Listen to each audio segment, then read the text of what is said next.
For this video is really only for those not joining me on Teams today.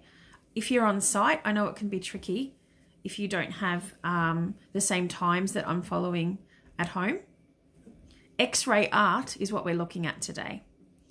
We've been looking at Indigenous art through the National Gallery of Victoria, and X-ray art is something that you will find is traditionally used at the top of Arnhem Land. It is not something that you would naturally find in the Bunurong clan, but we will still teach and learn about it today. So I'll just pause and I'll show you something that we're going to work on. This is what I'd be showing the children who are live with me today. We all know this native animal. Inside, they've actually gone to great lengths to draw the body parts. It's a connection to land, connection to the animal as well. And you can see that it's still sticking with the traditional colours, the patterns as well, but it is clearly telling a very detailed story about in connecting with the fauna and flora. As the caption says, you're looking at 2 barramundi.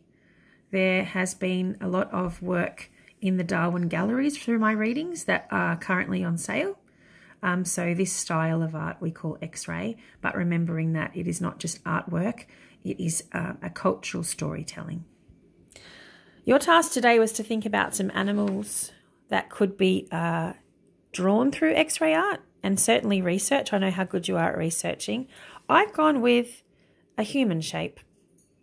This doesn't have to be us copying what we see on a screen. Remember, we have to be respectful, so we're not copying it as a form of art, but we're learning about it through that culture. So if we make it our own and interpret it our own ways, then that's not the same as ripping off something that you would see in a traditional and sacred space.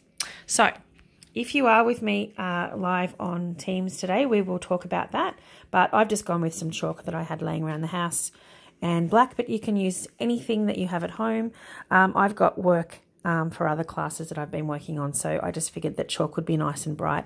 I'm not going with these bright pastel-y colours. I'm going to stick with white and brown. If you had pastels at home, even if you had textures, even if you use white paper, it has to be what you have that's easy to source. You might even be really good at creating it on a 3D paint program and doing it digitally and sending it to me. There's no pressure to send anything in, but if you have got work to share, you know I'd love to see it.